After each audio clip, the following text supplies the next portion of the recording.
Hello guys, இன்றைக்கி நம்ம பார்க்க போகிற ரெசிபி என்னென்னா ஃபிஷ் ஃப்ரை தான் பார்க்க போகிறோம். இதுக்கு நான் என்னென்ன எடுத்திருக்கேன்னா, நம்ம normal Maggie's fish fry masala வந்து ஒரு பேக்கெட் எடுத்துருக்கிறேன். அதுக்கப்புறம் வந்து நான் சால்ட் எதுவுமே ஆட் பண்ணல, அந்த பேக்கெட்லேயே சால்ட் இருந்துச்சு.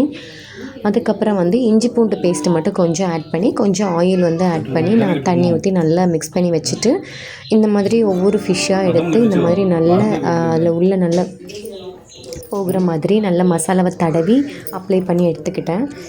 அப்ளை பண்ணிவிட்டு ஒரு ½ அன் ஹவர் வந்து நான் மசாலாவை நல்லா ஊற வச்சுட்டு அதுக்கப்புறம் வந்து நான் ஒரு பேன் வந்து இதில் என்ன பண்ணிட்டேன்னா, டீப் ஃப்ரை பண்ணலான்னு ஆயில் கொஞ்சம் நிறையவே வச்சு இந்த மாதிரி பேனில் வச்சுட்டேன்.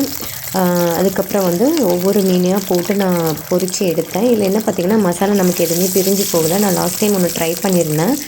அதில் வந்து எனக்கு வந்து மசாலா ஃபுல்லாகவே பிரிஞ்சு போயிடுச்சு. இது பாருங்கள், நான் ஃபைனல் அவுட்புட் எப்படி இருக்குன்னு காமிக்கிறேன். மீன் நல்லா பொரிச்சதுக்கப்புறமே மீன் வந்து நல்லா இருந்தது. அந்த மசாலா எல்லாமே அந்த மீனில் தான் இருந்துச்சு. மீனில் சூப்பராகவே கோட்டாக இருந்துச்சு.